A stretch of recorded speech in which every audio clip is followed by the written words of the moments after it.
But I guess there's no way, because maybe I lied to myself, or maybe I was wrong. How would I know? Right? No, I think it depends on. I don't know. When you try to figure out what emotion you're experiencing, what are you looking at? Like, how do you describe it? Damn it. Like a specific example. Like, it's going to depend on what happened for me to figure out. Like, yeah. So let's say when you were on, you did that. I remember I watched that event you did with that. There was that fucking. God, I hate ADHD. Fuck. You were at like some fucking political con thing, and you were on stage with like these 3 other people, one of whom was a writer, one of whom was a dude, and then then there was that like crazy guy who like. Yeah, at New York City, the Minds event. Yeah. Yeah. Who's that guy on stage? He was, he was kind of like. I don't know his name, but I know you're talking about Tom Clancy guy. I use the Tom Clancy. Yeah, the Tom Clancy guy. Yeah, so when the Tom Clancy guy responded to you in the way that he did with his Tom Clancy shit, what were you feeling? I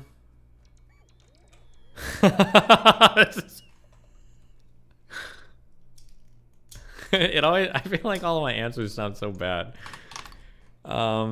Generally, if I see a person that presents himself in a very professional manner and they come across as like very composed and they're trying to present themselves as very intelligent, I feel like when I can provoke an emotional response to that person without being unhinged myself, I feel a sense of great accomplishment, because I feel like I've said something that that person knows is really true and is striking like at a core of like an argument they've made.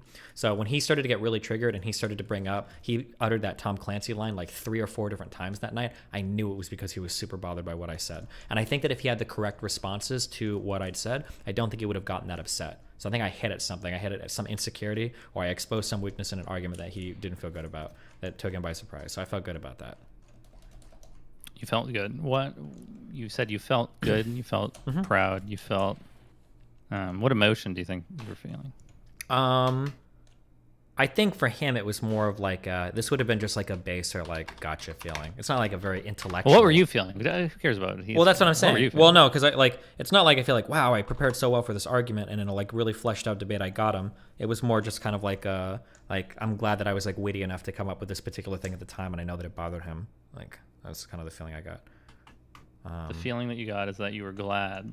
So you glad, joy. Joy is an emotion. Does joy describe? Yeah, happy. Yeah. You're feeling joy. Yeah, I would say so. Cool. Sure. And that for that particular thing, not for the entirety of that night, but for that particular thing, yeah, that was a that was a feeling I had. Yeah. So throughout that debate, were you feeling just joy the entire time? No, there were a lot of different feelings. One was a feeling. We tend to cycle through feelings. Yeah, of really course. fast. I felt really frustrated when I made the ivermectin comment. I realized after I made it that I should have phrased that differently. So it was a frustrating feeling. I felt a little bit anxious that sometimes when it was coming up to be my turn to speak, the expectations on me felt very high because it was like a 1-on-4 conversation in that debate. And I feel like I'm always kind of like representing my ideology and my community when I go forward into these environments, and I'm all on my own when I do it. And it's a hostile crowd and it's a hostile panel. So I feel like there's a lot of pressure to perform well in those situations. So there can be a little bit of anxiety in the beginning until I get into the rhythm of things. That might be a feeling. After statements and after going back and forth, I generally felt like I felt pretty relieved, and I felt pretty happy that most of my responses, I think, back and forth were pretty good. Yeah, I think, I don't know what other ones I would have been cycling through for that. It sounds like you're feeling a lot of emotions. Yeah, of course. Yeah, it's a lot. There's a lot that I'm juggling on stage like that. You have to balance out like a certain level of humor. I have to be mindful of my body language. I think I cross my arms too much when I speak. I have to figure what is the appropriate eye contact. When am I speaking to the audience and what am I saying to the audience versus when I'm speaking to a fellow panelist and what am I saying to a fellow panelist. I usually have to figure like, am I trying to hit this guy rhetorically, or am I going for a fact-based answer, or am I doing fact followed by rhetoric?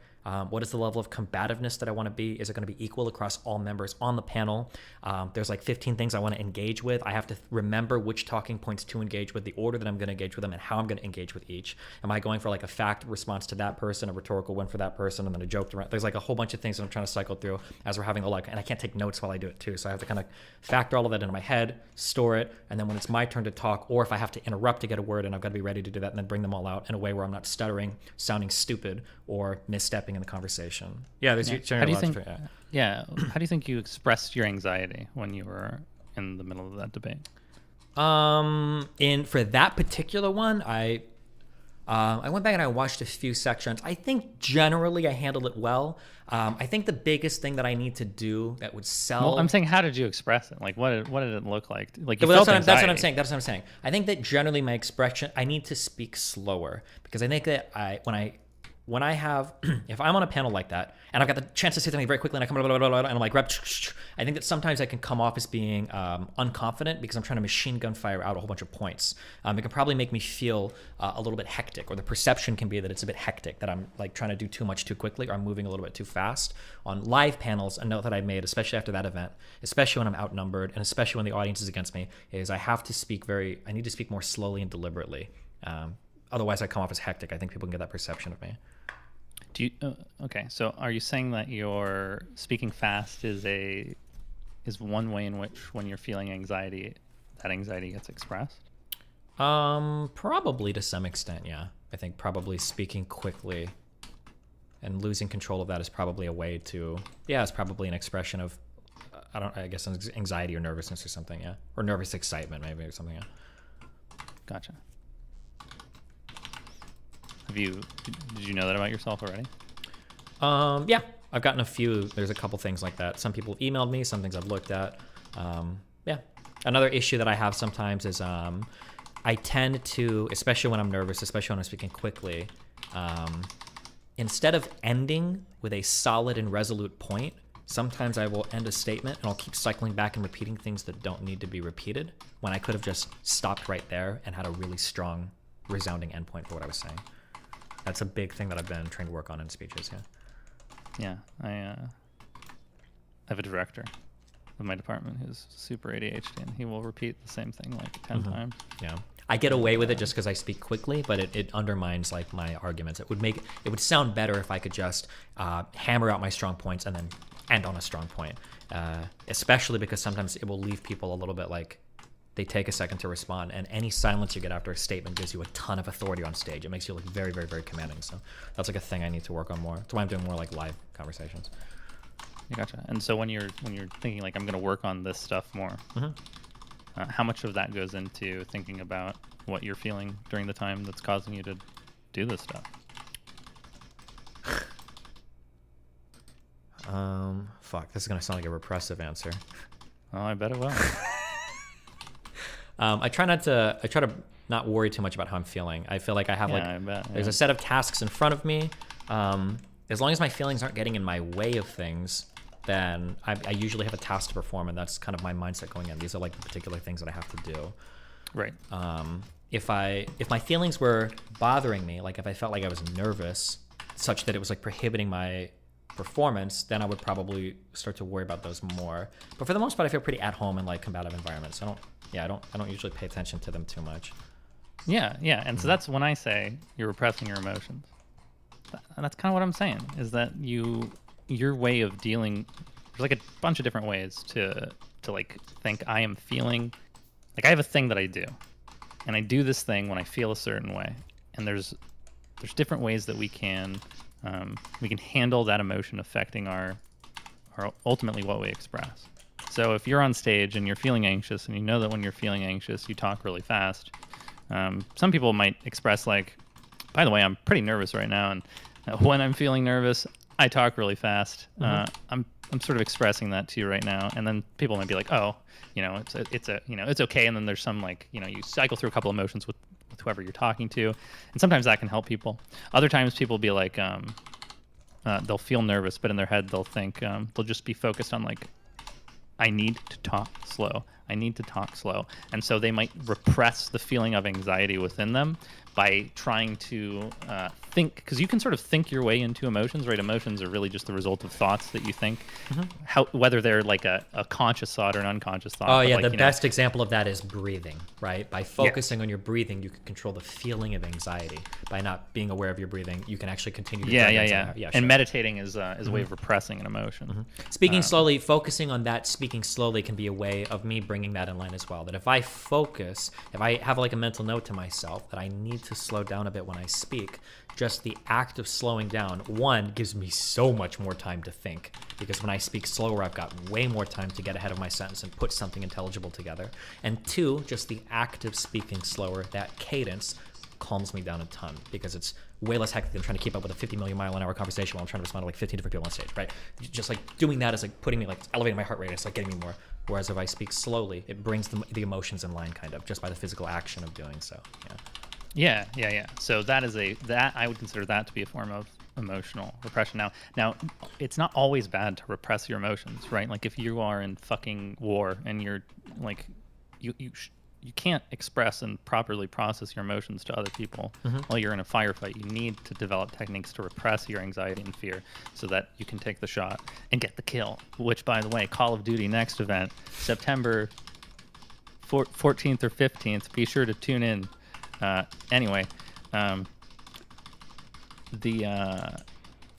When you are repressing your emotions, though, in situations where it's not appropriate, like when you are engaged in an intimate conversation with your partner, I feel like that is where people start to give you the criticism of you're repressing your emotions, because emotional expression has a couple components to it. There's an authentic component. Are you expressing what you are authentically feeling? There's an appropriateness component, which is like is what you're saying right now appropriate to the situation, appropriate to what you need to do, appropriate to like what the goal of this emotion is expressing a need or want or have for, right? Like if you are if you're feeling anxiety and you're at a party and you're someone who gets social anxiety, you're feeling anxiety, but that anxiety is not, it's authentic, but it's not appropriate. You don't actually want to be afraid at a party. You may not want to be, so it may not be appropriate for you. And so that's a consideration when you're expressing an emotion. And then there's also just sort of like boundaries and consequences of that result from the authenticity and the authenticity and the appropriateness. Because if you express something that's not authentic to you, there could be consequences to that down the line when it turns out that this thing that you were telling someone wasn't, So I'm not saying that it's not always good to repress your emotions, but it is good to incorporate into your thought process, like as you're thinking about how to improve on your next debate, how you're feeling about things and how you're dealing with those emotions in the moment, and what emotions you can resolve on stage by expressing them, and what emotions are better kept repressed while you're on stage.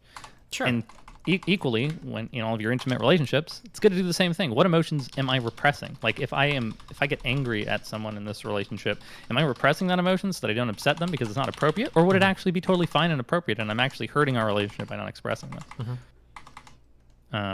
So when I say you're repressing emotions, it's not like you have no idea what emotions you may or may not be feeling, what emotions you may or may not be repressing. Sure, I guess it's like a different... But if you're not considering them... Yeah, sure, because repression can mean a lot of different things. Usually to me when I hear that, it implies some level of like complete unawareness of a feeling or whatever is what I'm thinking of. It can. Yeah, but I understand sure what you're saying there. Yeah, sure. That you're just not like expressing them maybe in an appropriate manner. Might be another way to say repression or whatever, right? Yeah. Or you're repressing them despite knowing you're feeling them because you think it's for the best. Sure. And I think that's where it gets into like the therapy, close friend, intimate help part, right? Like what is and isn't appropriate for you. I don't think it's something you can figure out entirely on your own, because you're dealing with how does my expression land on someone else? And the assumptions in your head are not enough to figure that out. I mean, you can get like really good at manipulating people and stuff, but you can't. You'll always have blind spots. Sure. Okay. I don't know. I'm still figuring it out. Yeah, but this is right. very good. Is there anybody that feels like they've solved their emotions? Yeah. I think they're called Monks? narcissists. Oh, okay.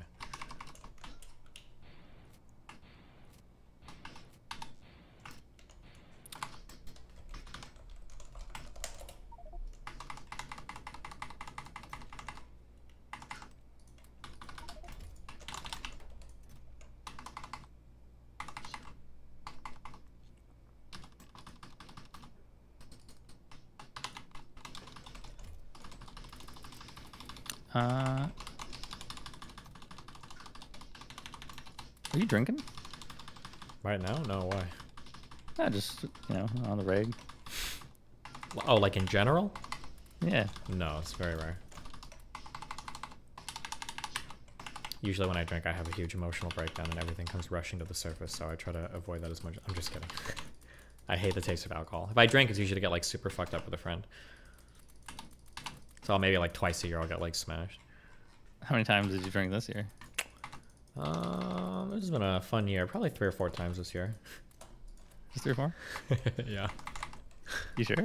Yeah, why? Wait, did you hear differently? I don't know. No, you didn't. It's probably been 3 or 4 times. Okay. 3 or 4? Yeah, okay. I know last time we talked, you said, you briefly, I don't want to prod, so you tell me. You're going to have to hold your own boundary here. Yeah. You briefly mentioned whatever drama happened, there was a bit of drinking involved.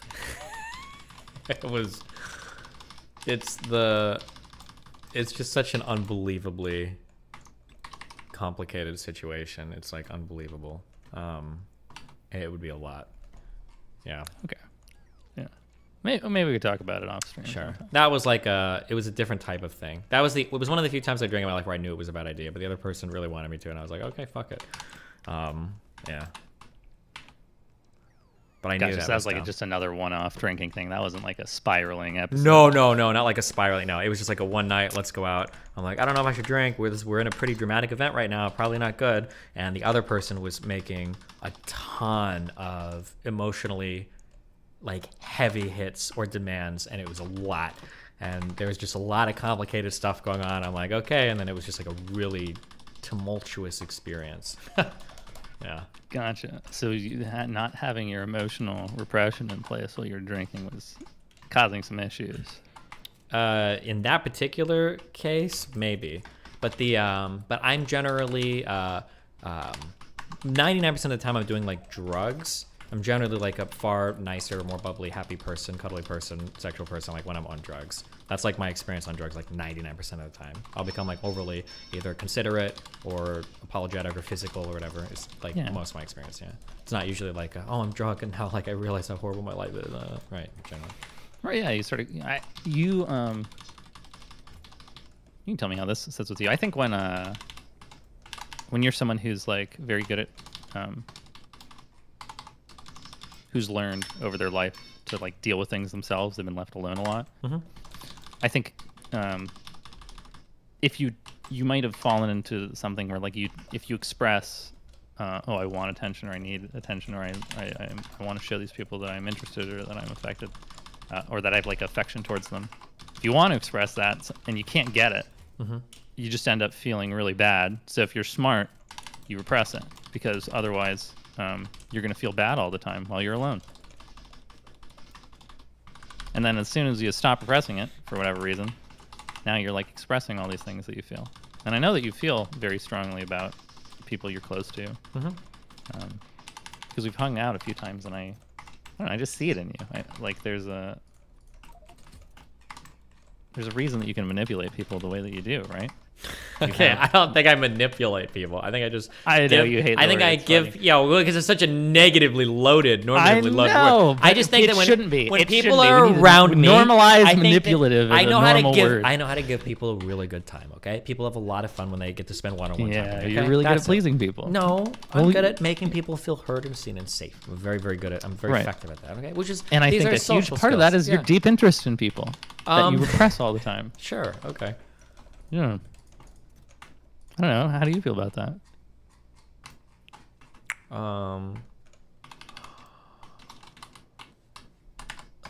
Like when you're being when Melina's taking those dreaded Instagram videos of you in the gym. I've only seen one of them, so I don't know. Yeah. And you're being like this cute, cuddly guy. I'm not. Yeah. How much of I don't know. Sometimes I like to be a cute, cuddly guy to my friends. Yeah, I'm a super cute, cuddly guy with Melina. Yeah, this is how we interact. Yeah. Yeah. But I'm not like a cute, cuddly guy on stream. It's kind of weird. Like I just don't think I would interact with my fans on stream that way. Yeah, but I mean, would you interact with like a close friend off stream that way? Yeah, for sure. Or maybe a girl. Yeah, probably not a guy, but maybe a girl. Yeah, just a girl. Well, I'm just not. I'm not like. I'm very hetero. We brought I'm it all very the way back. hetero-romantic. Yeah. I'm a very hetero-romantic person. Okay, guys are gross when it comes to that kind of stuff. No offense. I don't know. I think is that expression of like cute and cuddliness? Is that purely like a sexual thing for you? Not sexual, but it's like a quasi-romantic. It's romantic. So that is a romantic thing. A bit, I'd say, yeah. Okay, that's fair. Like, I don't think I could engage with a guy that way. Maybe a guy with a lot of feminine energy, maybe. I'm not sure. But Oh, I definitely can. A guy with a lot of feminine energy, absolutely. sure. Like Mr. Girl, maybe. I'll try if I ever seen him. Well, if he shaved his beard and he lost 50 pounds, maybe. Yeah, I think that. Just bring it way back. If there's a component of romance with one gender when you're interacting with them and feeling more comfortable expressing those little things, I feel like that that might be at the root of what people are talking about when you say you treat women differently than men. Like if you don't, if you, I do, like, I'm not saying that's bad. No, sure. Wait, I'm not hold on. saying But just to be that's clear, bad, yeah. I do treat women differently than I treat men. There's going to be the interactions are going to be different. But that's not really the question, nor the accusation. The accusation is when I'm going easy on them, which is I don't believe that's true. Okay, well, that's fair. You definitely are going. You definitely are less. You're probably more likely to get in a screaming match with any dude than you are with any woman on stream. I don't know. Not Melina. I don't know about that. I'm not sure about that. Got into screaming matches with quite a few women. Let's. How about this? What if this is a good one? Here's a really good one. Yeah, hit me up with a really good one. This is a really good example. When you talk to that TikTok girl who had no idea what she was doing, and she, and it's nothing personal against you, Steven, but when you were talking to her, if she was a dude, if she's like a bro, and she was broing up, she's like, nothing personal, dude. I was just, saying what I felt here on the platform. I think you would have been like, okay, buddy, and then lit him up. I super don't agree. Really? Yeah, and I know people will say this, but like, this is a person that if I'm being totally honest with you, I know they have no interest in me sexually, if for no other reason because of the bisexual thing. Okay, let's ignore the interest in sexual. Let's just assume that that has nothing to do with this. So even with a girl I have no chance with, people think I'll simp over her? Or interact differently? I don't think you're... just interacting differently. You already said you interact differently with men and women. I mean, I'll be a little bit flirty, but like, I don't think in that conversation, I don't think I was... that's just... Even chemistry-wise, I don't think that we connected at all that way. Like, I don't think I was even remotely flirty Yeah, with I'm that not person. accusing you of... I'm not accusing you of simping in that conversation. I am Okay. accusing you of going easy. Not because you're simping, just because she's a woman. Yeah, but like... So then am I going easy on like Nick Fuentes for a completely different reason? Am I going easy on like any other guy that I've talked to for a completely different reason? I think that... Isn't it more consistent to say that like... I don't think you treated that girl the way you treated Nick Fuentes. That's true, but why? I think I had good reason not to. That was totally independent of her gender. I think you were very patient with her. Yeah. I think that what you did was totally fine. You could have handled that a bunch of different ways. What I'm saying is, if we were to imagine that was a bro dude who was like a buffed out like hot guy, and he had the same amount of Instagram followers. Yeah, but if he was the came same at me with the position, same ultra conciliatory, apologetic, tail between his legs tone, I don't think I would have lit them up. I don't think I would have been like, oh yeah, you're gonna apologize. Do you think that his tone would have been the same, like the way that men and women? Now this is a generalization. I don't know. I'm on stream and it feels weird to say anything prescribing any behaviors to a specific gender. But they're men and women do express things a little differently socially in general.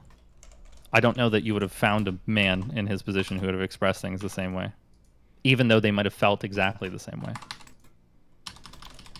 I mean, if we're going that hardcore, then I guess, yeah, it's always going to be a little bit different, sure. Yeah. Yeah.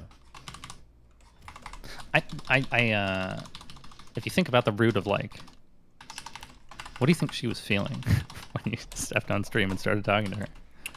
Probably a lot of apprehension. I think she was like really nervous coming to that interaction. I think she hit it well, but I think she was really scared. Yeah, so she sent me an email afterwards. Even I'm post rationalizing that, but she sent me an email afterwards. I think she thanked me. She was like, "Thanks a lot. Like I heard a lot about you, and people said that you could have went way hard on me. So I appreciate that. Like you were as nice as you were. So I mean, like, yeah. So if a dude's feeling apprehensive, Mm-hmm. how do you think he's going to react? A dude who's apprehensive. I think men are probably more likely to be aggressive rather than withdrawing. Like a more masculine person is probably going to lash out more than withdraw, as opposed to a more feminine woman, right? Yeah, Mm-hmm. absolutely. So in this case, two people experiencing the same things, fear and anxiety. The woman expresses it in one way, the man expresses it in another. People see like, oh, this woman is fucking scared.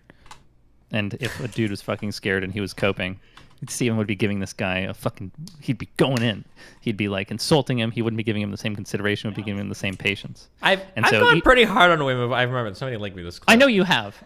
But it's going to come down maybe to the masculinity or femininity of their response, which could come from a man or a woman. But then in that case, at the very least, we can say like, you're more likely to treat women this way, but not because they're women, but because of how they act. I could agree with that probably. Yeah. But I've also gone, there have been like some men that have come on that are kind of like bigger, kind of almost manly men that I've been like very, very, very gentle with. There was one guy when I was playing Elden Ring who was, even when he was on stream, he was saying some wild shit. Like, I think that all women and men could compete equally across every sport. He was saying crazy shit. Like, I was very gentle in that conversation. And he went on afterwards on Twitter to call me a pedophile or some shit. But like, yeah, and I think you've even said yourself that like you were trying to be more gentle and charitable and go the whole like. Sam Cedar, holy shit. I went way too soft. That was one of the softest, stupidest conversations I've ever had in my life. You're talking about that one where... With Rittenhouse. I should have fucking crucified him. He started that debate off in the worst way possible, and I let him totally walk away with it. He actually proved the entire conversation I wanted to have in the very beginning, but when I brought up the Kenosha shooting guy. Fuck, who the fuck was his name? James Brown is what's coming to my head. Obviously, that's not his name. No. Jacob... Blake, yeah. Jacob Blake, when he said, oh yeah, like when Jacob Blake was shot and killed, he opened the debate with that. I'm like, he's not dead, dog. You're proving my point. But I didn't. I let him walk away from that in the most gentle way possible. But that was a guy. And you're thinking like, oh, I should have gone in. Yeah, for sure. I only think that afterwards because he got really aggressive. Yeah. If that Asian girl would have gotten really aggressive, and she almost wanted to a couple times, and when she wanted to ramp it up a bit, I was willing to match, because I think there was a couple of times where she was like, oh, well, was there anything else, or blah, blah, blah, and I was like, well, I mean, if you want to argue this, she's like, well, I thought we were going to talk about this. I was like, well, if you want to talk about it, we can talk about that, and then I'll ramp it up. And then you calmed yourself down because she wouldn't match my energy, because when I started to ramp up, it's like, wasn't it kind of homophobic you said? And she's like, well, that was just personal to me, and I was like, okay, she doesn't want to engage on the topic, so like, I'm not going to sit here and rake her over the coals in the like debate lord arena when she's like clearly new as fuck to this and is like petrified of the online pushback she's gotten. Well, so you're saying clearly new as fuck and petrified, but if a guy were clearly new as fuck and petrified and were then going in hard on it and didn't know what he was getting into, I don't know that you would have had the same level of patience. But she wasn't going in hard in our conversation. She was so... I understand. That's what I understand, but you're saying that your reasoning is that she was new to the sphere and that she was scared. Yeah. If a guy were new to the sphere and scared, he might go in hard. If he goes in hard, then I'll crucify him, sure. Exactly. And so the reason that you're doing it is not because they're new to the stream and scared. No, it is because I'm new to the stream and scared. No, if a guy's going in hard, that doesn't mean he's not scared. No. But you're trying to say that it's because they're a man or a woman, but I'm trying to say... No, I'm not. No, that's not what I'm saying. Okay, if you're trying to say it's because of behaviors, some of which might be exhibited more by men or more by women, then I could... That's what I'm saying. Great, okay. Wait, that is what you're saying. That is what I'm saying. Yeah, and I can agree with that, sure. Men might, I might be more amenable to behavior A, and behavior A might be more commonly exhibited by women, but I'm being nice to that behavior, not to the fact that they're a woman. Yeah. Exactly. That's what I'm saying. So when you give the reasoning of they are new and scared, that does not incorporate the reasoning of their behavior being... Oh, sure. I'm sorry. That's part of their...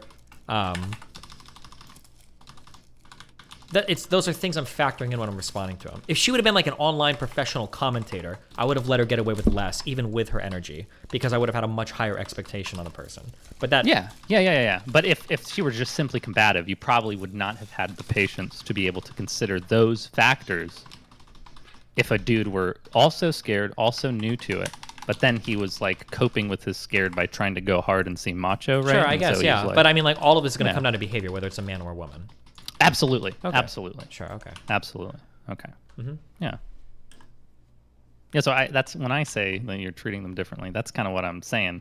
Is like when you give these reasonings, you're like when you give a reasoning of it's because they're new and whatever.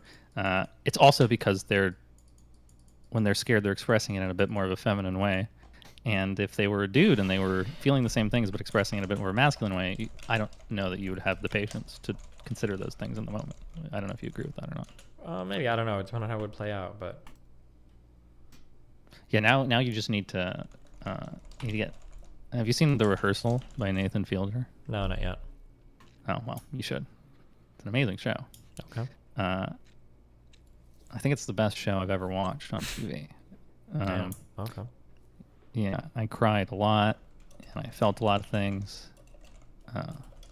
You should watch it. Only 6 episodes. It's pretty quick. But what you need to do is you need to set up an elaborate rehearsal where the same exact thing happens, so that you can get a dude in the same position and see how you'd feel, and then only then can you truly know. True. And then I can prove to my fans, look. And then you can prove to them live. Yeah, exactly. But really, you should really watch that show. I think that show. I think you'd get a lot out of it. Okay. I think there's a lot of just the level to which you deal with people and connect to people and talk to people. Mm-hmm. That show explores so many aspects of expression and how people think about their lives and how people prepare for things.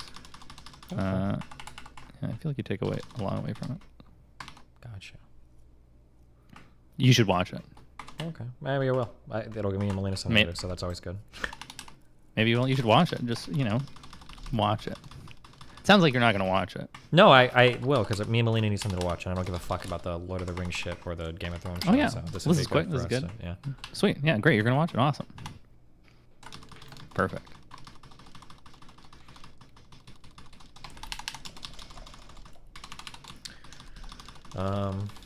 Okay. Anything else?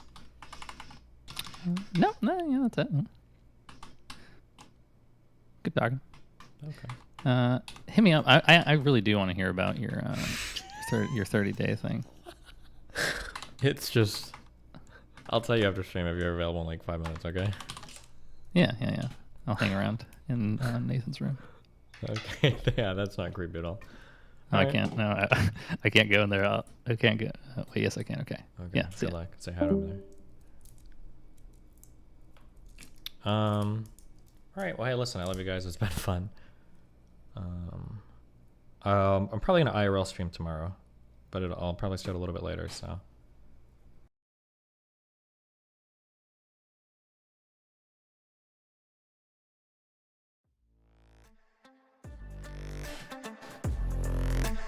Avi, enjoy the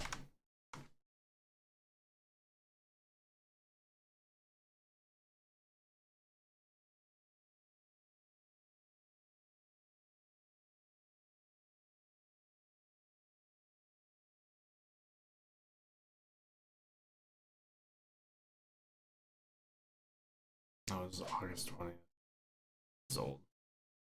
Oh, that was like new.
Feel the waves cut through me, hypnotized by the sounds I'm breathing in. Hold tight, chemicals collide.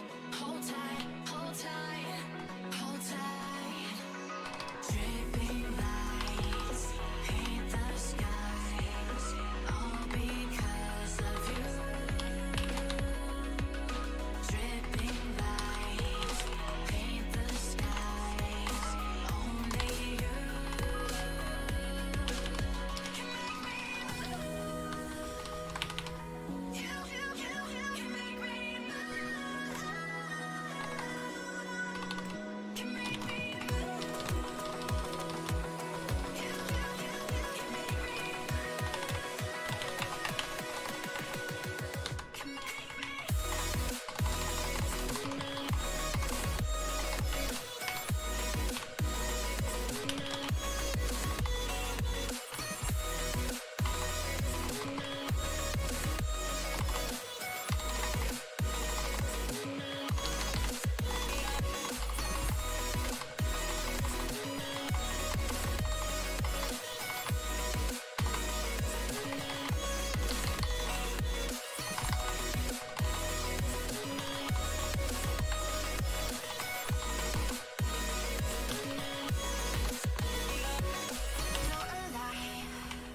Make it last forever. Stop in time. Yeah, I'm surrendering. Hold tight. Chemicals collide. Hold tight, hold tight, hold tight. Dripping lights paint the skies, all because of you. Dripping lights paint the skies, only you can make me move. You can make me move. Can make me move. Can make me move. You can make me move. Can make me.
I saw her standing in the street alone. Her head was down, face locked onto the phone. And I wished I'd had a number so I could be color unknown. And then I tell her to look into my eyes and never let it go.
kind of a low percentage, but Red's got it.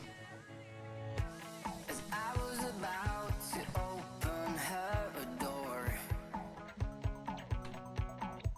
I saw the guy that she was waiting for. That's what I like to see. He had no flowers in his hands and no time to say hello. If I were in his place, I know I would have kissed her slow.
Open eye, feel the waves cut through me. Hypnotized by the sounds I'm breathing in. Hold tight, chemicals collide. Hold tight, hold tight, hold tight. Dripping lights paint the skies, all because of you. Dripping lights paint the skies, only you can make me move. You can make me move. Can make me move. You can make me move. Can make me.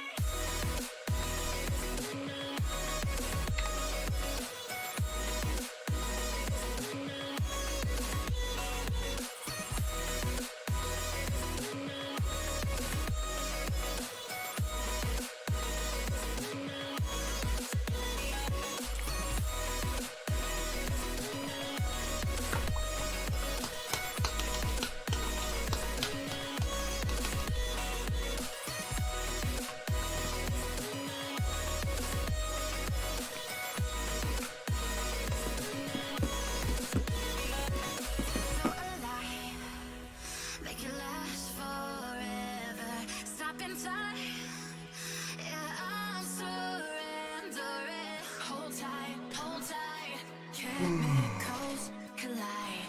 Hold tight, hold tight, hold tight. Dripping lights paint the skies, all because of you. Dripping lights paint the skies, only you can make me move. You can make me move. Can make me move. Can make me move. Can make me move.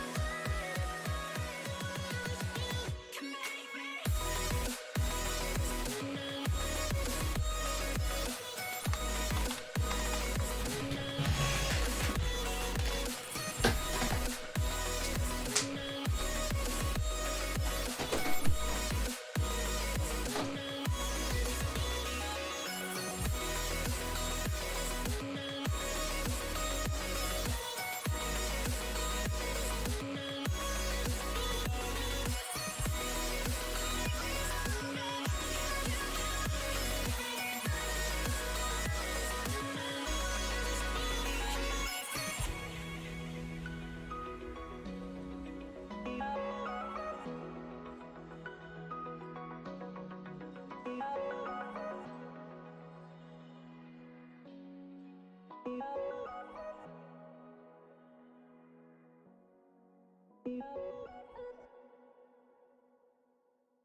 I saw standing in the street alone.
Nobody.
Apparently just white, bro.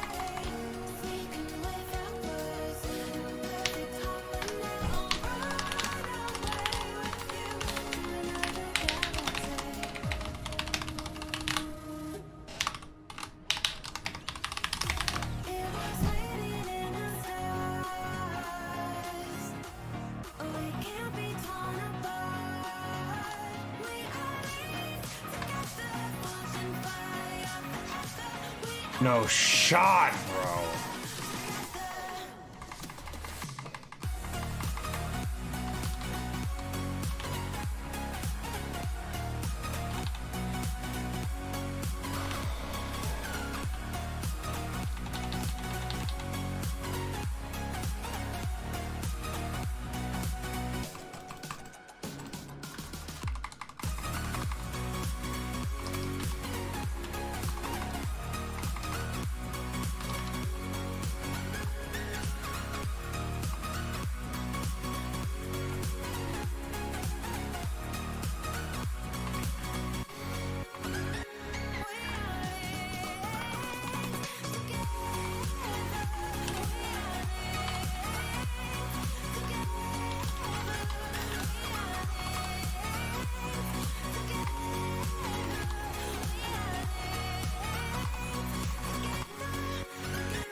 Just fucking alive. Just wait for it. Time for it. That's literally just fucking not waiting.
Feel the waves cut through me, hypnotized by the sounds I'm breathing in. Hold tight, chemicals collide. Hold tight, hold tight, hold tight. Dripping lights paint the skies, all because of you. Dripping lights paint the skies, only you.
How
do you crit?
Hey, baby.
Open eye, feel the waves cut through me, hypnotized by the sounds I'm breathing in. Hold tight, chemicals collide.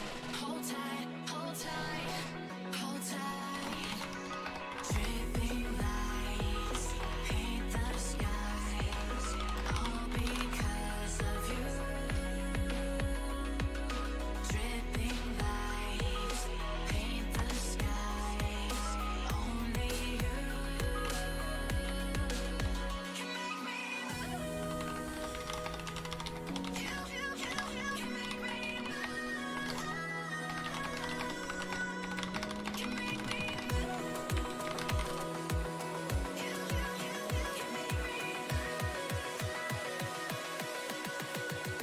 Can make me.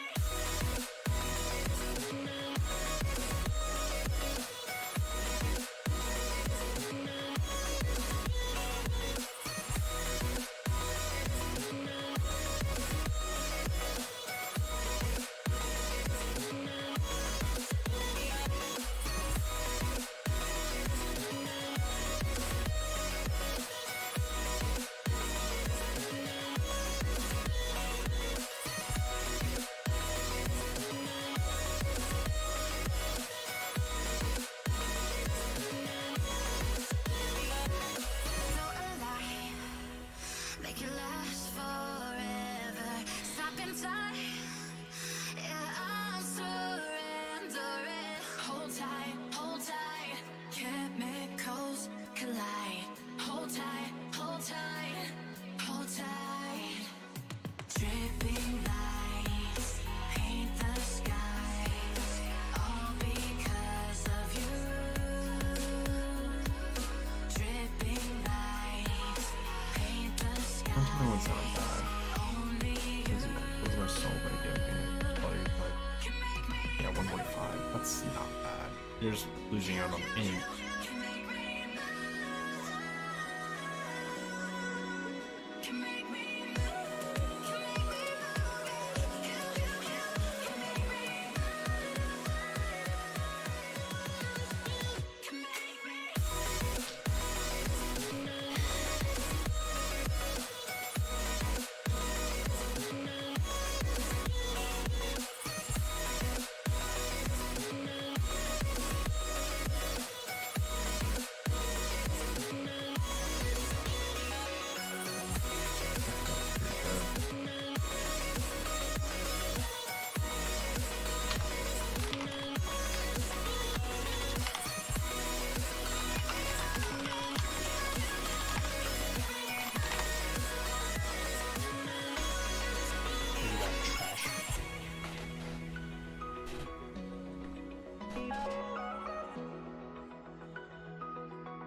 I saw her standing in the street alone, alone, alone.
didn't know you could build it.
am I thinking? Oh, wait, something like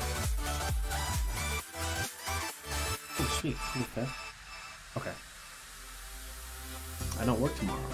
I'm not sure if you're still here. What am I thinking?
Feel the waves cut through me, hypnotized by the sounds I'm breathing in. Hold tight, chemicals collide.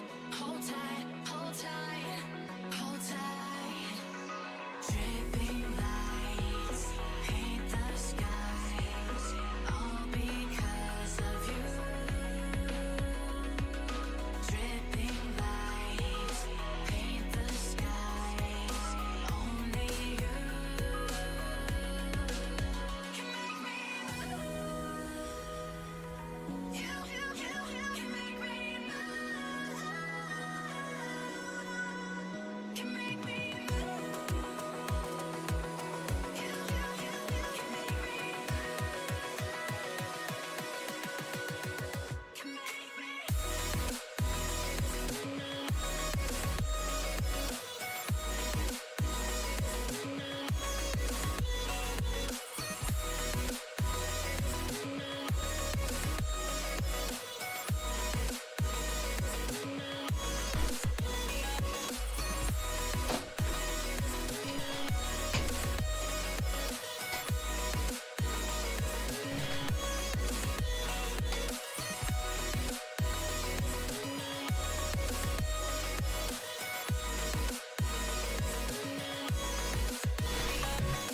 Go alive, make it last forever. Stop in time, yeah, I'm surrendering. Hold tight, chemicals collide. Hold tight, hold tight, hold tight. Dripping lights paint the skies, all because of you. Dripping lights paint the skies, only you can make me move. You can make me move. Can make me move. Can make me move. You can make me move. Can make me.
I saw her standing in the street alone.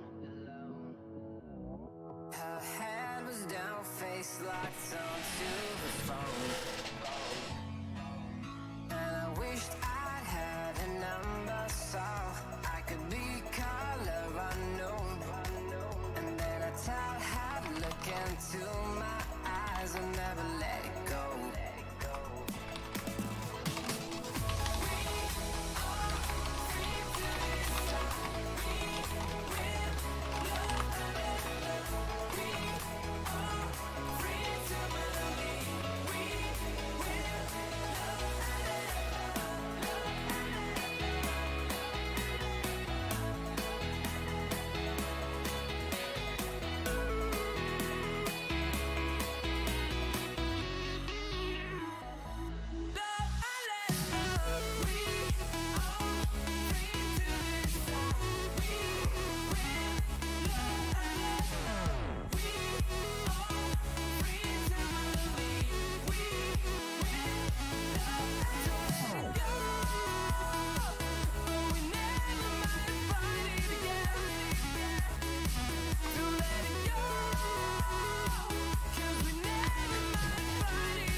just a dumb fuck. I'm just a dumb fuck.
hypnotized by the sounds I'm breathing in. Hold tight, chemicals collide.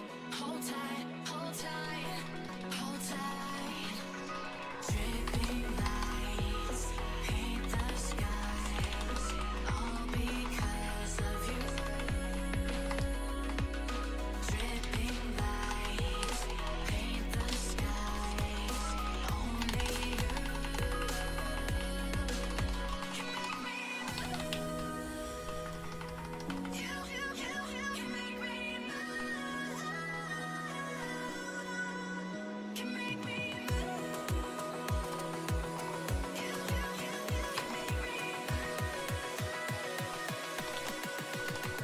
can make me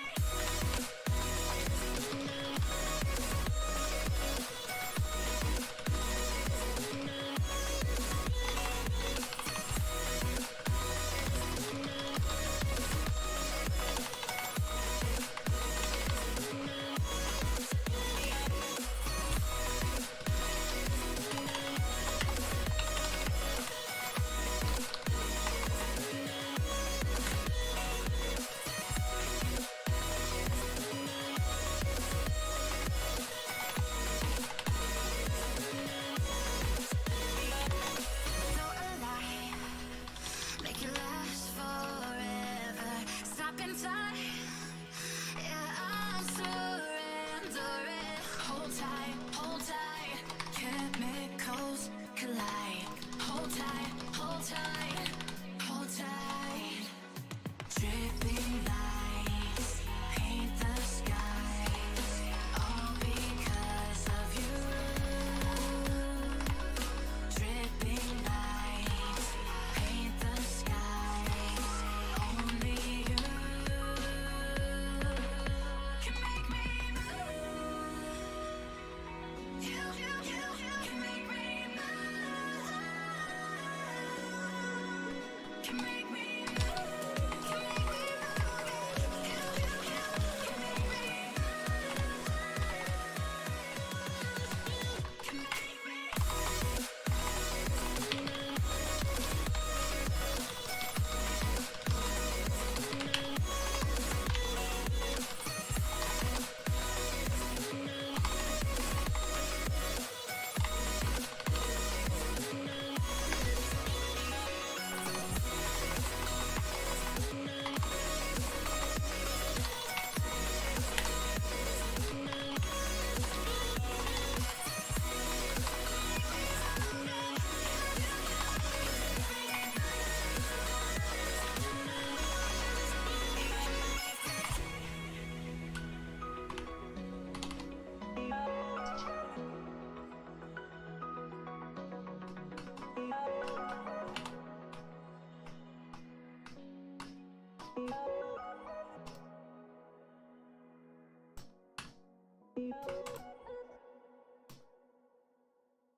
I saw standing in the street alone.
My arm.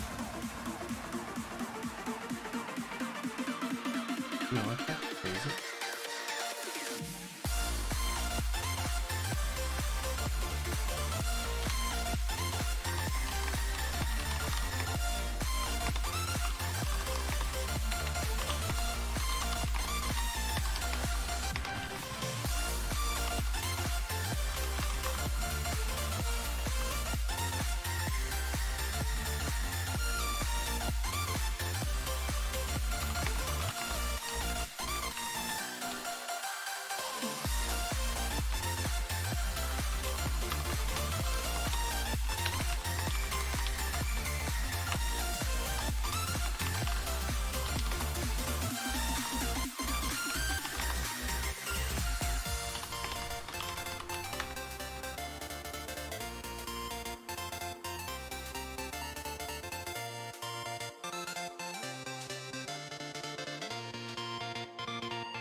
Open eye, feel the waves cut through me, hypnotized by the sounds I'm breathing in. Hold tight, chemicals collide. Hold tight, hold tight, hold tight. Dripping lights paint the skies, all because of you. Dripping lights paint the skies, only you can make me move. You can make me move. Can make me move. You can make me move. Can make me.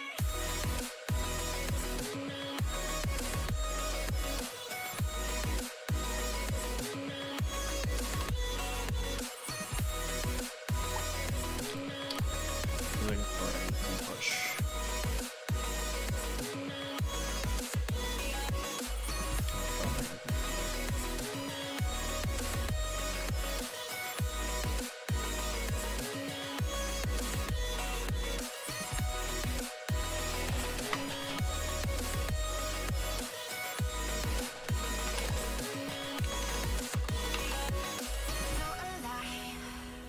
Make it last forever. Stop in time. Yeah, I'm surrendering. If you haven't seen my Hold previous tight. videos, I think they preface this hockey theory well, and I'm planning on making future videos connecting more of the dots. I believe that in One Piece there's a fourth kind of hockey that Oda is going to confirm, and it's actually not anything new. The fourth kind of hockey has to do with the elemental abilities that haven't been given an explanation yet. This hockey has to do with manipulating natural energy or converting one's own spiritual energy into natural energy, or vice versa. The people who have survived weeks or years with no food, for example, probably already subconsciously learned how to convert the natural energy into their own energy to sustain themselves. This natural hockey has been shown so many times. There's also an argument that the hockey we already know functions off of natural principles. But okay, to get this theory started, basic hockey is known as the control over one's spiritual energy. Conqueror's hockey is affecting another spirit, and the fourth hockey would be affecting energies outside of the spirit energy, so natural energy. Listing out the primary elements we know that can be conjured by some mysterious way: electro from the Minks, fire from Lunarians, water from Fishmen, and air.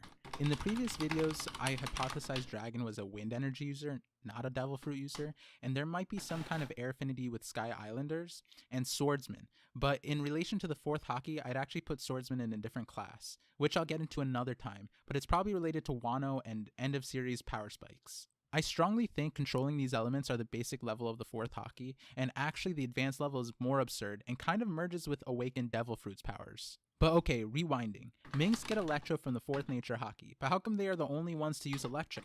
Are they though? The same question for the fire that Lunarians can control. Are they the only ones who can conjure up flames? I think the best example that breaks the stereotype is Fishman Karate and water control. Only Fishmen can do Fishman Karate? Nope, Koala, who is not a Fishman, was able to learn Fishman Karate. This gives the idea that controlling water is not exclusive to Fishmen, but more that the Fishmen are the most familiar with the water and are able to understand the energy of water, thus being able to most naturally control it using the 4th kind of Haki. I think the strongest example that proves the natural Haki theory and doubles as evidence for my Dragon having no Devil Fruit theory is the Revolutionary Army. I don't think Dragon has a Devil Fruit, or at least a weather or wind related Devil Fruit. Watch my previous video about this to get an intro, but also because the Gas Fruit exists. I think Dragon is more comparable to an airbender. The examples of wind expertise in Goa and Logtown was due to Dragon's ability to control wind, which, as I mentioned before, the 4th Haki and Devil Fruits at peak levels would probably resemble each other. I'll make my Devil Fruit theory video soon. But so why do I think this? Well, besides all the hints that I captured in my previous video, there's an undeniable fact that it's not just Dragon that can control wind. There's countless examples, but the most convincing example shown so far is Sabo. Before Sabo got Ace's fruit, he demonstrated a very interesting technique, Dragon's Breath, where he focuses his Haki, finds the core of an object, and pumps air into it. Then we see a destructive blast of wind that is comparable to a dragon's breath. Is it a coincidence that we see two prominent elemental users in Dragon's upper echelon, or does Dragon have secret knowledge about the 4th Haki that he is instilling into those capable in his army? Then to push it even further, let's talk about Ivankov.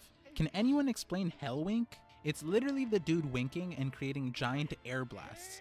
Another top Revolutionary Army commander who is strong enough to take down Sanji, and let's not forget where Sanji learned to skywalk. He learned it during the time skip with Ivankov. And that's not all he learned, he also learned Blue Walk, which is a water version of it. So Sanji seems to have learned 2 elemental abilities with Ivankov. He also already had his flaming leg ability that has evolved over time from just a glowing red leg to his legs are actually on fire.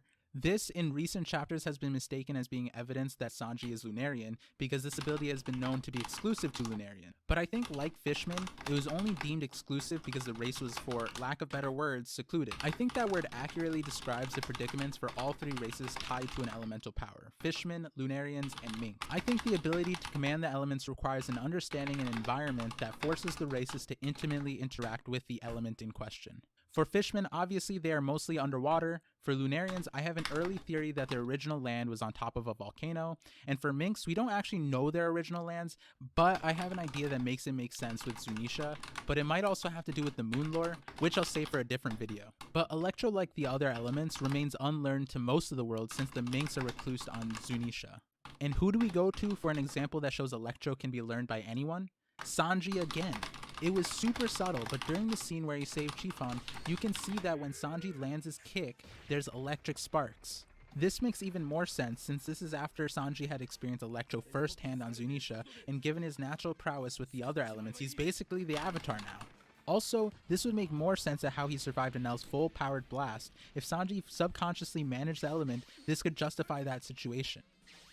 Now you're probably thinking, wait, what? Sanji's gonna be OP then? Well, Sanji isn't even the only main character to display the elemental Haki prowess. Luffy and Zoro have already shown multiple examples. I'll be right back really quick.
But not just them, I think this might be a power-up available for all or most of the Straw Hats. I want to make individual videos on those topics, so I'll save that for later. This video is meant to focus on deep diving Haki, so before I continue with future ideas, I want to establish this nature theory and how even the elemental ones aren't new, but also their concepts in the Haki we already know. I think all 3 known Haki types are grounded in nature. The most concrete and simple one I think is observation Haki. This type of Haki indicates that the user is able to sense spiritual energy and also appropriately react to that information. This ability isn't just for physical attacks, it has also been used to dodge inanimate objects too. I believe that observation Haki is rooted primarily in electricity. I say primarily electricity because there's examples that indicate a relationship to sound or air like voice of all things or breath of all things, but even there I think it's based on electricity. Starting with basic observation Haki, the obvious example is Enel, the man who had the lightning devil fruit. He displayed observation Haki, but because of his devil fruit, it was empowered. This allowed him to hear conversations across the entire Skypiea, and basically read minds in fights. The mind reading felt similar to Future Sight, but it was a weaker version probably because he wasn't sensing it like Katakuri. His electric-based devil fruit boosted his ability for observation Haki, so what people are probably actually sensing with observation Haki is the electric flowing throughout the body to make it function. Future Sight is probably sensing the electrical currents, which are firing through the neurons much faster than humanly possible to perceive. So when you are able to, it ends up being Future Sight. Enel probably relied too heavily on the electric part than deciphering the message, which is why he admitted his mantra wasn't perfect. Imagining Katakuri though with a lightning fruit sounds terrifying. So since we're talking about it, how does someone like Usopp have observation Haki, when Katakuri and Fujitora have it, and Fujitora felt the need to blind himself to probably also elevate his observation Haki? But here we have Usopp sniping sugar across an entire country basically with observation Haki. This goes back to my elemental Haki theory that having deep experience of the element allows the user to learn and understand it. Who is living in an electrified environment that this is even possible? Not many people, but I think the entire Straw Hat crew got electrocuted to near death by Enel, an experience most people don't have or survive. I think this quite literally jump-started any affinity the Straw Hats have for the electric element or observation Haki. Next topic would be Conqueror's Haki. I think Conqueror's Haki is primarily rooted in air, like the iconic scene where Shanks walks onto Whitebeard's ship and demonstrates such potent Conqueror's Haki that he starts damaging the ship. It looked as if he was radiating like a dense air pressure. The other example that tells me it's primarily rooted in air is Caesar the Clown. He has the gas fruit and is able to control and manipulate any gas including oxygen. In the first scene where he demonstrated his attack Airless World, to spectators who witnessed him knocking out Luffy and Smoker, to them it resembled the incapacitation from Conqueror's Haki. Earlier I said Conqueror's was primarily air, but there's an element of lightning that comes from clashes of 2 Conquerors. This could be collisions of 2 separate air bubbles that are invisibly created by Conqueror's Haki, and the black lightning is a result of the air molecules colliding, which apparently is a natural occurrence. This also explains why when 2 Conquerors collide, their weapons never touch, and rather there's a large space in between. That space could actually signify Conqueror Haki's strength and amount, so like the difference between Luffy and Doflamingo in this scene can be scaled to this collision between Roger and Whitebeard, and it be understood that Roger and Whitebeard were significantly more proficient in their Conqueror Haki strength. There is one aspect of Conqueror's Haki, which is incapacitation, that seems more like it's based in lightning. It almost feels like an EMP blast, and humans were electronics that turned off as a result. If they didn't protect/coat their internal electrical circuits, then they just pass out. But here's the major clue that I think anime watchers are excluded from. In the manga, when someone is knocked out by Conqueror's Haki, they start foaming at the mouth. Heard that asphyxiation could cause this, but if we look at the Caesar scene, nobody is foaming at their mouth. I think this is a way to indicate that it's not a Conqueror's Haki to those paying attention, but it could also be a hint that the incapacitation from Conquerors is not due to asphyxiation. Instead, it's probably a heart attack. An example is when God Usopp incapacitated Sugar with his face, she was foaming at the mouth, similar to Conqueror's Haki. So it either means Conqueror's Haki causes instant heart attacks by literally shutting the electrical signals to the heart off, or Usopp has Conqueror's Haki, or both. As these are theories, there could be an explanation that flips observation and Conqueror's Haki's primary element. For example, the people on Sky Island who had less oxygen had a high percentage of observation Haki users. This could be due to Enel's presence or the environmental factor. Similarly, Conquerors could be air or electricity related, but I think it's air, which makes Dragon that much scarier. I also have another theory that makes me lean towards Conqueror being air related, and it has to do with the Celestial Dragons. I'll make a video on that later. Ironically, leaving the most basic Haki for last, Armament. Armament, I think, is based in water.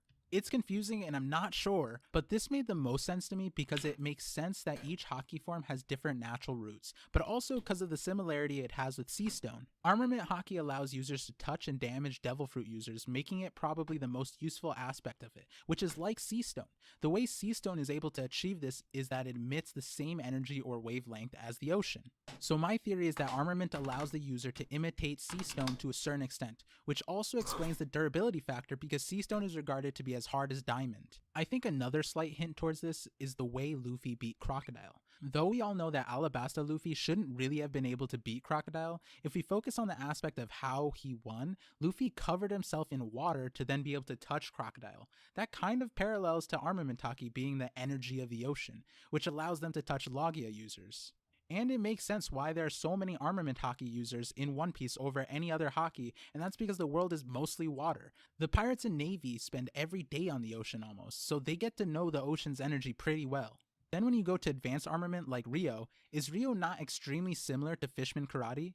Fishman Karate works off the principle that it can damage people from the inside using the water naturally presented inside people. And Rio is about projecting your energy and exploding it internally, similarly to Fishman Karate. Though the advanced level is where it gets a little confusing about how armament hockey should be classified because there is an element of air here. Again, I have a variation of this theory where all these hockey types are based on electricity and energy, but I leaned in this direction because of some of the ideas that I couldn't fit in this video. The electricity idea is that armament would be like energy nature change, so converting your energy into a different element, observation is like being an electric receiver, and conquerors being the EMP, which also lends itself to the idea that Luffy being a rubber man has an innate advantage against these godly powers, which would make the realization that Luffy was not just Enel's natural enemy, but any energy-based powers also. But one way or another, I'm pretty convinced that there's going to be an introduction to these elemental controls in One Piece, probably if and when the Straw Hats meet the Revolutionary Army or go to Elbaf.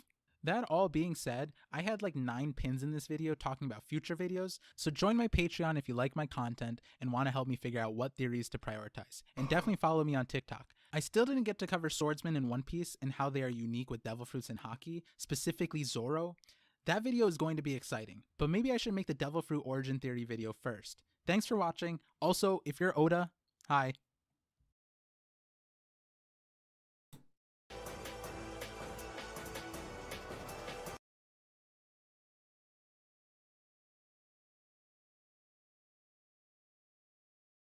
Okay, I know I should be putting out the devil fruit theory videos first, but I really wanted to get this one out there.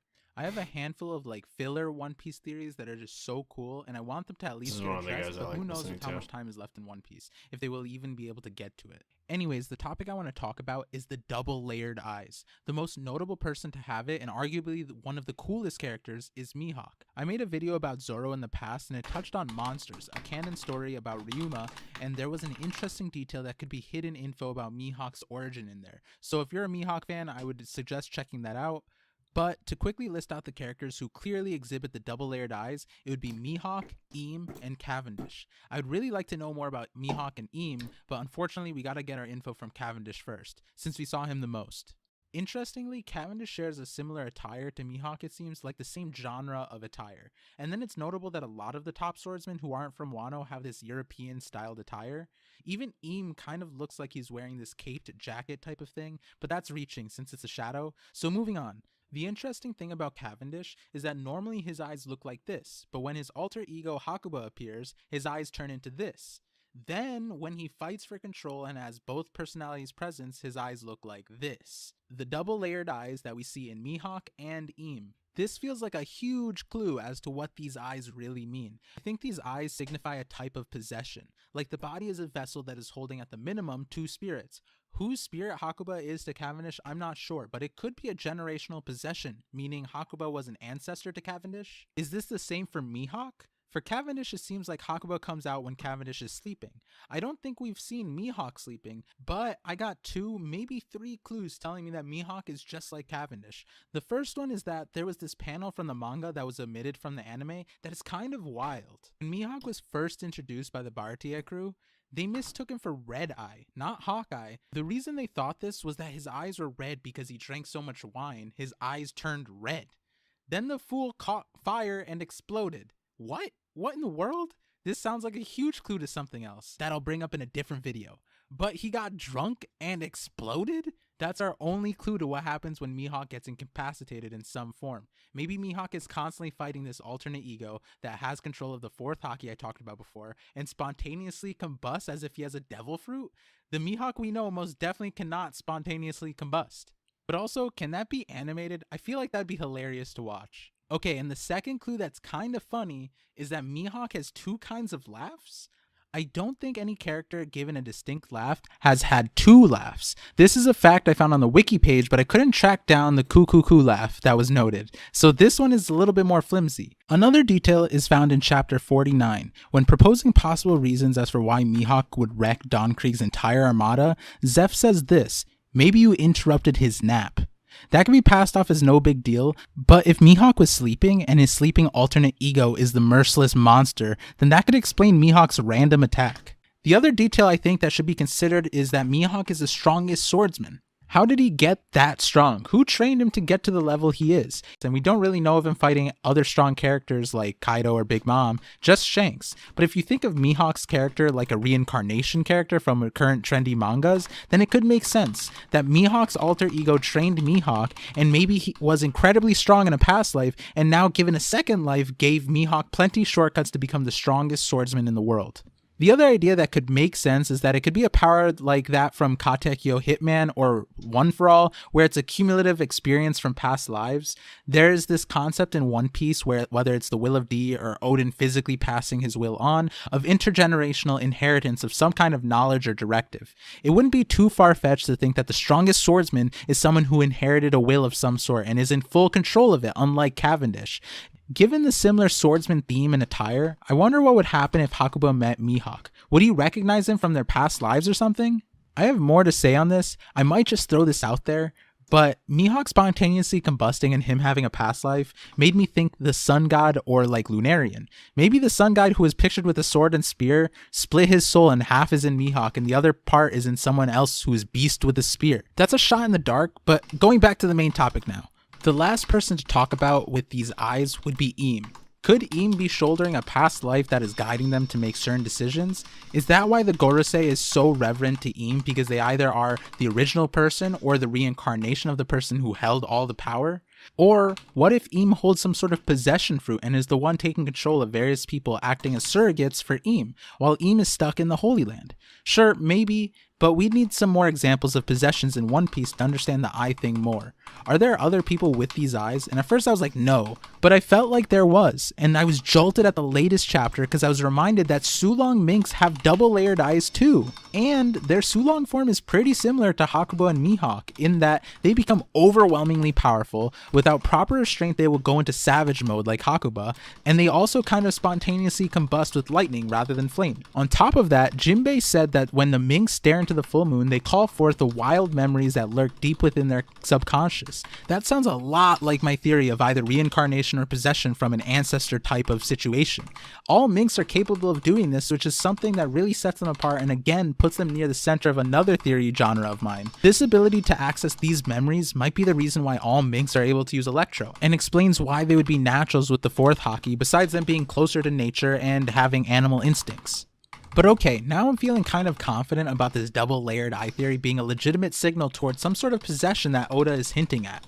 Interestingly enough, there's one more person I want to bring into the mix here, and it seems odd, but it makes a lot of sense. That person is Blackbeard. There's a running theory and shroud of mystery around this guy about who he is, where he comes from, is he even human, and accumulated to this theory that Blackbeard has 3 personalities. He has 3 guns and 3 skulls on his flags, but the main crux of this theory is that Blackbeard for apparently his entire life has not slept. Then there was this iconic scene in Blackbeard's debut to the Straw Hat crew, where he tells Nami that Luffy won the fight against Bellamy, and that people's dreams never end. Afterwards, when Nami wants to ask that guy questions about Skypiea, Luffy and Zoro both responded saying it wasn't just one guy, meaning that Blackbeard is multiple people? Side note, this is probably related to Luffy and Zoro's observation Haki. And so people piece together it may be possible that instead of sleeping, another alter ego or personality has taken over, so that he never sleeps. I hinted that his lack of sleep tied to my hockey strengthening theory meant that Blackbeard's hockey power is probably top tier. I'm sure we've all thought at one point that if we didn't need to sleep, we'd get so much more done. At least I've thought that, which is definitely not healthy. Get good sleep, guys. It's important for long-term health. But so to tie Blackbeard to this theory, I think there's two ways it could maybe go. One way is that unlike Cavendish and Mihawk, it may be possible that instead of fighting with his alter ego like Cavendish or coming to an agreement like Mihawk, Blackbeard divides up his body to his alter ego, which gets passed back and forth instead of him sleeping. But if we take the incapacitation part into consideration, then maybe Blackbeard is afraid to sleep, so he forces himself to stay awake to never give control to his alter ego. I also want to note that Blackbeard doesn't have the double layered eyes, but it may be because unlike the others, he isn't exactly sharing his body. I think this might be crazy because of a lot of reasons. If you think of it like that, then what would happen if someone were to conquer a hockey drop Blackbeard? Would he not fall and instead the alter ego would take over? But the main thing I think this is crazy for, and I think this might be relevant to all the people mentioned above, what would happen if you use Big Mom's soul fruit to take their soul? Would these people have multiple souls inside them? But I think an even more relevant example, and this may explain Blackbeard's recent actions, Gecko Moria's shadow fruit. Why did Blackbeard lure Gecko Moria to Pirate Island and want Gecko to join his crew despite just admitting to killing his crewmate Absalom and stealing his clear fruit? That doesn't seem to be a great way to convince someone to join. But in any case, Moria's fruit sounds like it would synergize really well with Blackbeard's fruit. Shadows and darkness, there's definitely combo magic there. But the reason that Blackbeard could be seeking Gecko Moria's compliance is because of his possession situation. It may be that Gecko could possibly cut a shadow off of Blackbeard, and that shadow would be inserted into a competent vessel as one of the alternate egos. On top of that, we know that Gecko has the corpses of some of the Rock's pirates, so that theory that Zebek is inside Blackbeard might not be too far off, and Zebek is trying to revive his old crew. All of this could explain how Blackbeard has this unheard of knowledge of how to steal devil fruits from Whitebeard and Absalom. Also the knowledge to have multiple devil fruits, maybe it comes from one of those reincarnated individuals, and they're seeking Moria's power to give them more autonomy with their own bodies. There's also a few others I've noted with these eyes, Caribou being a main person who seems more important in a weird way since he keeps showing up. A really interesting one is Zunisha. Zunisha was shown to have the double-layered eye as well, and the elephant seemed to be possessed by something, carries the punishment from some unknown grievance, and this forces Zunisha to just continue walking. To me, Zunisha's existence is odd in that it has to be a one-of-a-kind creature. There can't possibly be herds of these massive elephants, and it's so strong and massive, and clearly has memories from a long time ago. In any case, the eyes feel important, and there definitely seems like there's a connection between sleeping or being incapacitated and having alternate egos. Like, I wonder what all of this means for Eam. To have the same eyes, also the only indication besides the shape of the character for Eam was the eyes. It has to be important. Oh wait, also they called Mihawk Red Eyes, but Eam's eyes are actually red, and when Mihawk's eyes turned red from drinking wine, they probably looked like Eam's, and then he spontaneously combusted. Okay. I'm sure I'll revisit this theory in the future. I'll get back on the Devil Fruit theory now. Oh wait, no, the Earthbender one first. Or Zoro. I know I call this theory a filler theory, but I have some really fun theories that are actual filler theories. I'll put those out soon too.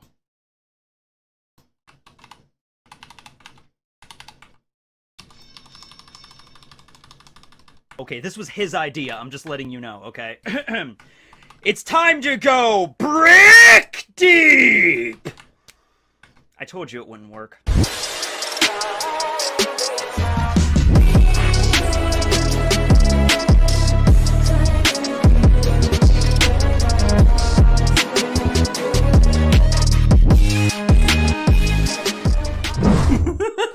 You know what, Barry? Don't ever make that joke again, okay? It goes like this. Welcome back, everyone. It's time to go balls deep. Not for reals, though. I love you, Barry. Aww. Yes, guys, we're back at it again with the legendary Tekken 101. But this time around, we are finally going to explain the mystery behind Zoro's eye. Yes! Yes! Yes! Yes! In our last video, we went over the faculties that Zoro possesses, allowing him to achieve his dream of becoming the strongest swordsman in the world. One of those was being trained by the current strongest swordsman, Mihawk, where during his training, Zoro ended up potentially being half blind, having a scar on his left eye. After the time skip, the One Piece community started to speculate their theories on what exactly happened, and if this loss of an eye gave Zoro something in return, you know, equivalent exchange and whatnot. Or is Zoro simply just a one-eyed samurai adding to his badass factor? Well, during an interview between Oda and Katsuki, it was revealed that Oda was planning Zoro to be a one-eyed samurai for a very long time, just shortly after starting the series that was. From this interview, some fans might interpret that Zoro is just a one-eyed samurai and nothing more. But what makes things interesting is that when Katsuki asks why Zoro became one-eyed, Oda refused to answer, giving the impression that revealing this information would be some kind of spoiler. This secrecy could have just been Oda trying to save the revelation of Zoro's training with Mihawk, which in itself would have been a huge deal at the start of One Piece, or it could have been something that contributes to Zoro becoming the greatest swordsman. If it was any other manga, I would have understood people just saying that he probably lost it during his training, and that we shouldn't look too into it. However, this is One Piece we're talking about here, and as you know Oda, there are no unused Chekhov's gun in this series. Also, the latter idea isn't really far-fetched, because we have characters like Isho Fujitora, who is completely blind and compensates for it with his incredible use of his color of observation haki. His mastery over this haki gives him a strong sense of danger, as though he has spidey senses. Along with that, he can even accurately predict quick surprise attacks, going head to toe with the likes of Doflamingo. Isho's strength is backed up by his role of being an admiral. I'm not saying that his blindness is directly responsible for his incredible swordsmanship and prowess, but the idea that his observation haki accelerated due to his blindness is quite logical. After all, this haki is similar to that of a sixth sense, which even in our world is said that the brain rewires itself to boost the remaining senses when one loses its sense like hearing or sight. Think of it like Daredevil. Hence why Isho is able to combat against extremely strong, fast and agile enemies without any problem. His observation haki was literally boosted to compensate for his disability. In fact, with haki, Isho is actually capable of seeing people around him as images in his mind's eye, represented as collection of colored auras. Likewise, he has shown the ability to read and hear the true thoughts and emotions of other people using this form of sight. Isho was only able to achieve this by having the absence of his vision, being dependent on his mind and will to adapt. But where does this bring us with Zoro? And what's gonna happen when he opens his left eye? If it wasn't obvious, and if you watched our last video, we are going to explain the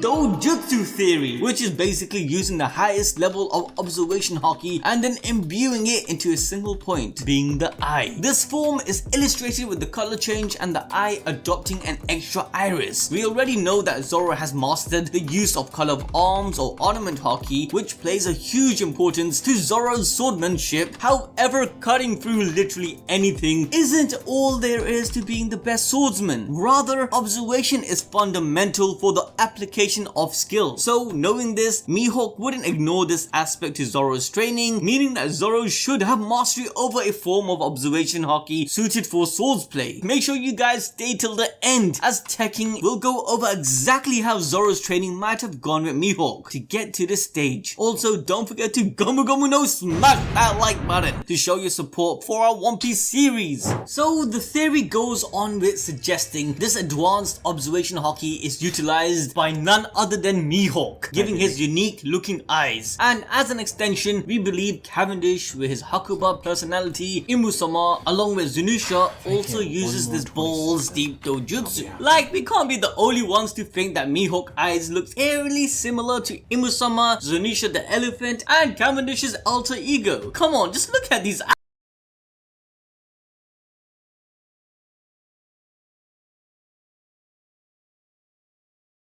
Like, it's weird because Ethan is trying to throw her softballs, but he almost like traps her into this conversation without even trying. Because Ethan is actually pushes hard, but I don't even think Ethan is trying to push hard. Kevels is just so f***ing inept that she's just walking into like the worst f***ing traps because she's so f***ing dishonest.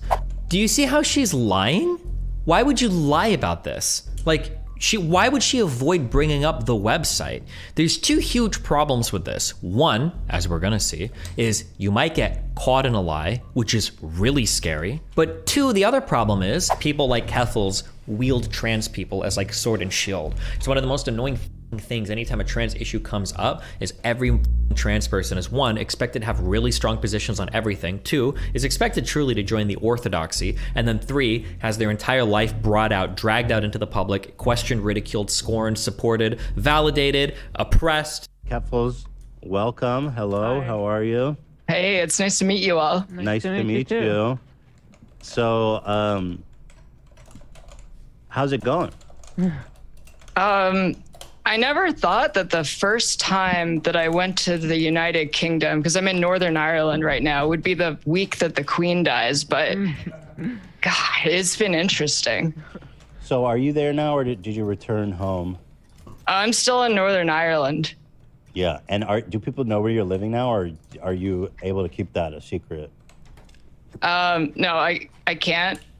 But like I've been swatted multiple times while I've been here already. Just to be clear, you can keep your location a secret, but she is like needlessly and more importantly intentionally provocative with her location every opportunity. The goal, and you're a fucking moron if you keep playing into this, so if you're a farmer or whatever the fuck you losers come from, every time you swat her over and over and over again or dox her over and over and over again, that's what she wants. You are literally being controlled by her. That is absolutely what she wants to happen, is to get swatted, to get doxed over and over and over again so that she can keep fundraising off of it and keep getting media attention off of it.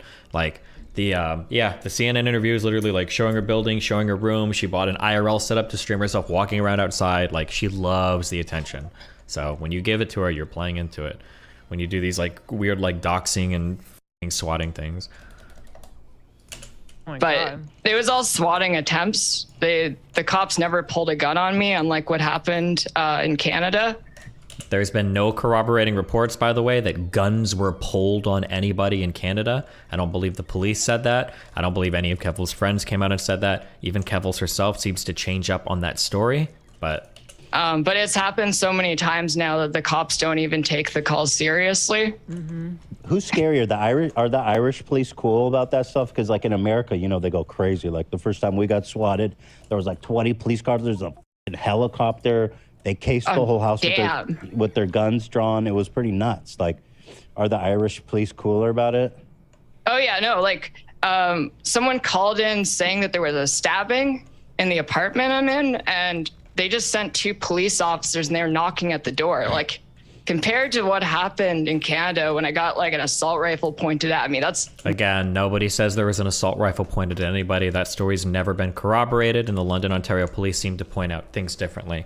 It's kind of weird here because L3 has actually unironically been swatted. She had cops show up to the door, knock to be allowed to be let in. This story is what was given by the Ontario police, and neither Kevils nor anybody in her apartment contradicted that. Responding officers conducted the initial inquiries, which culminated in their attendance at Ms. Sorrenti's residence. Officers did not conduct what is sometimes referred to as a dynamic entry into Ms. Sorrenti's residence. Rather, they knocked on the door, announced themselves as police officers, and occupants answered. So she's misrepresenting the entire swatting. She did it initially to fundraise off of it, and she'll continue to do so for attention.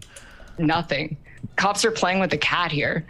That's interesting that the Canadians are also so militarized, the police there. I didn't realize. The London, Ontario police force is probably one of the most progressive police departments in the entire Western hemispheres. The idea that they're like some horribly LGBT negative, ultra militarized police force is a joke.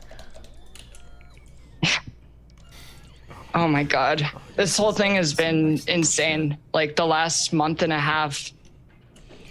So to what? Insane is in like insanely fun. You can tell by her demeanor. You can tell by the way she looks. I don't normally like to read into it or do the psychoanalysis thing, but there's like so much other evidence based on how she's acting. Like there are ways that scared and afraid people act. She's not scared or afraid. She loves the attention. She loves it. She loves it. She loves it. She's having fun with it the whole time. This is like another smaller clip from her stream. She's kind of like talking about like getting attention, enough attention to blow things up so that like Cloudflare responds and everything. But I'm really optimistic that on Monday, when I talk in depth about how my family got threatened basically because of this Cloudflare protest, if I can make another video that gets a lot of views and then get media attention around this, I feel like Cloudflare will be more likely to respond. Like, oh, this trans activist wanted Cloudflare to drop their services for an extremist hate site, and then her entire family was threatened and she had to leave the continent. Like, I feel she doesn't have to leave the continent, by the way. There isn't an armed militia on the ground in Canada chasing her. She's getting doxxed on the internet. She could literally be getting doxxed by astronauts in the ISS. There might be people with a permanent presence on the moon that we don't know about that could be doxing her. The idea that she had to flee the country, it's very strange that that was just given as a narrative in the media. I say the media, but it's like her 3 friends that write for these shitty websites kind of like eat it up with like uncritically. Like, what do you mean you had to flee Canada? Were the people doxing you in Canada? Well, no. Were they doxing you because you were in Canada? Well, no.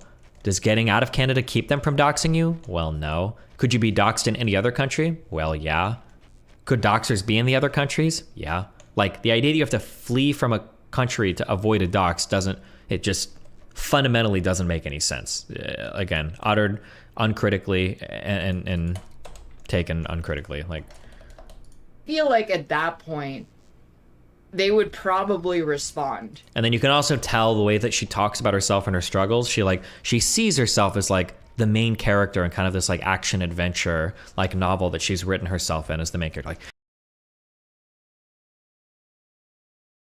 Like, yeah, like I'm the activist and I'm gonna try to get attention from these companies so we can take down blah blah blah blah blah. Like, none of this, like it's all just like a big ego trip for her, basically.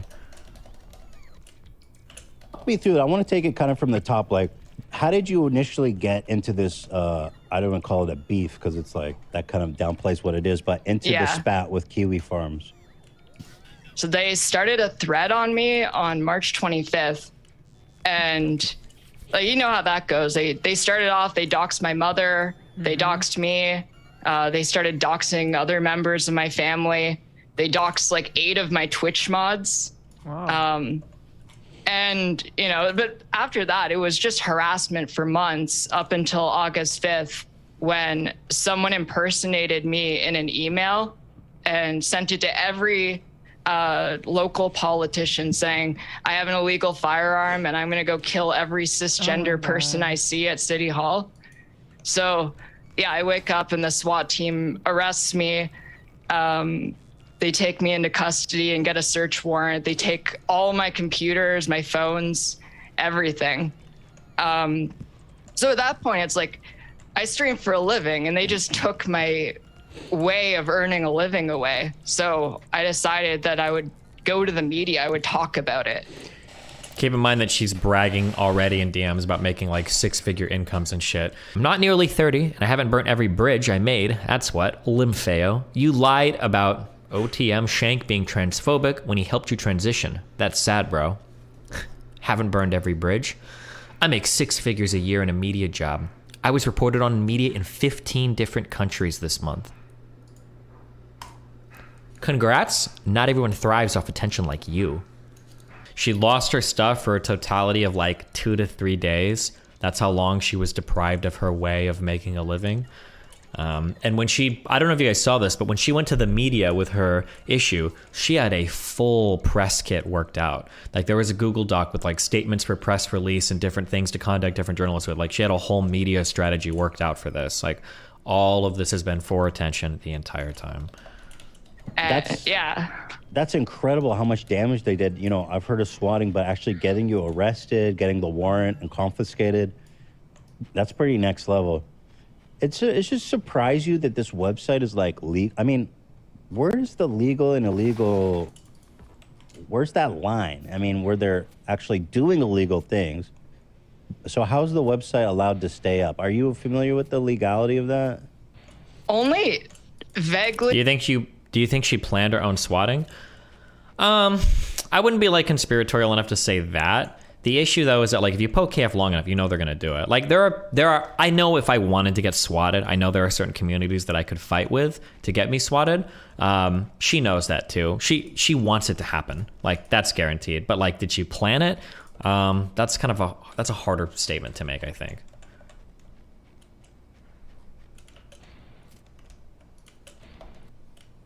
Because it's all American law and I'm unfortunately Canadian.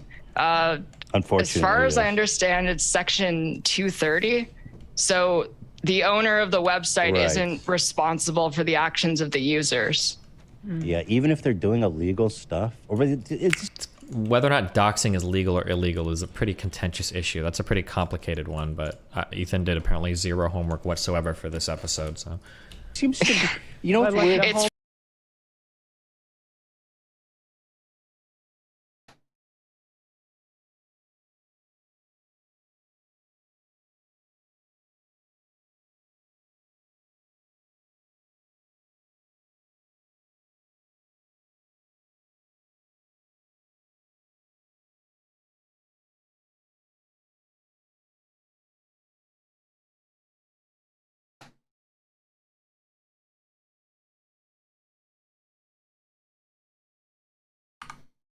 It's not the Three Amigos. True.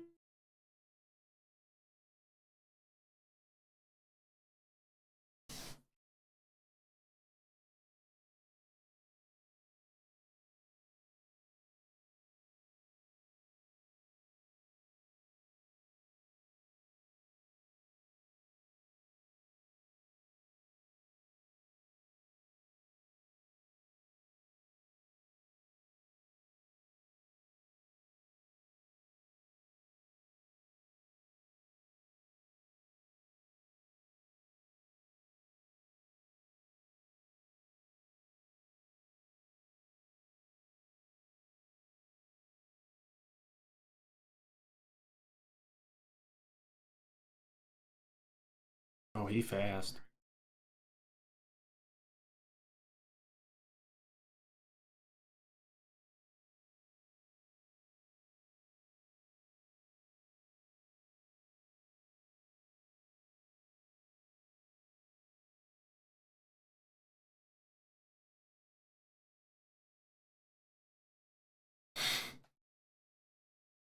I see Jay struggling with the wall. Yeah.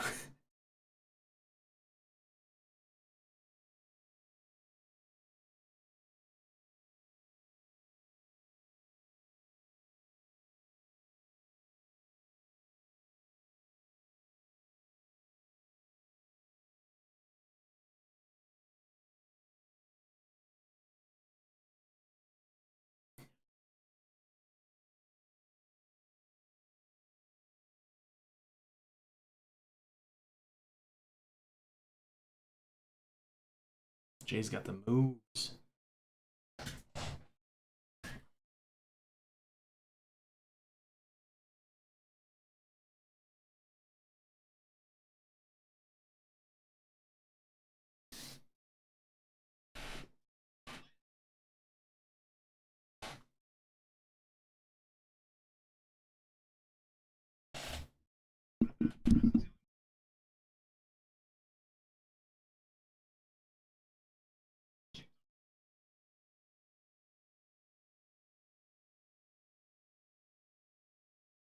Jay's got the moves.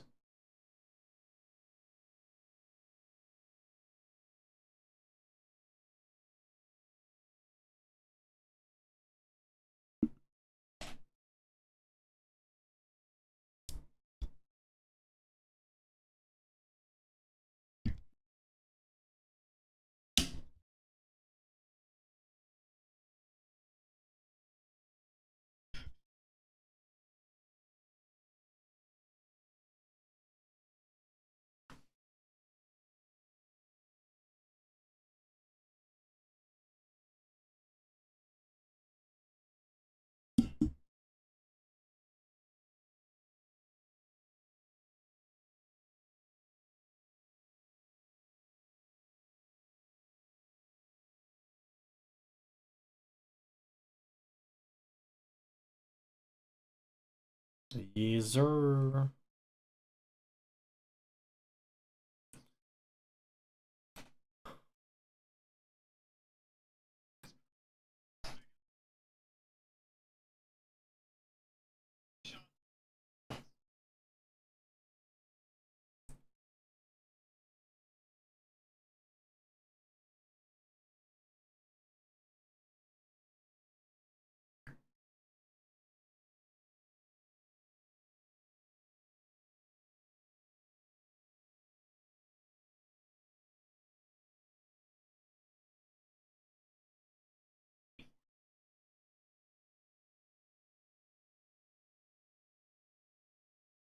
Dude, Jay's got a fucking angle.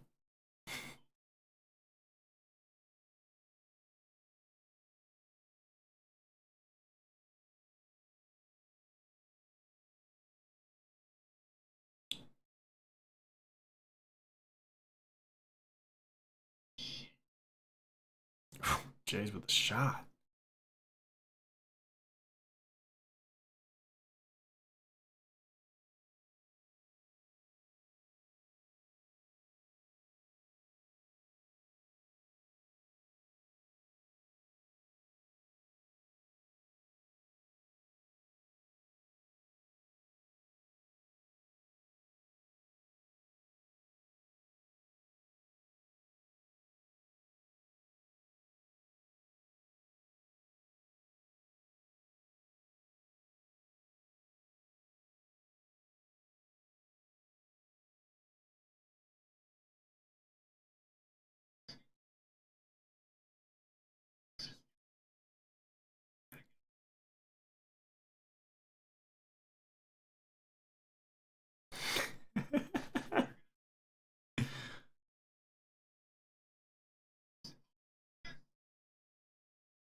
Whoa.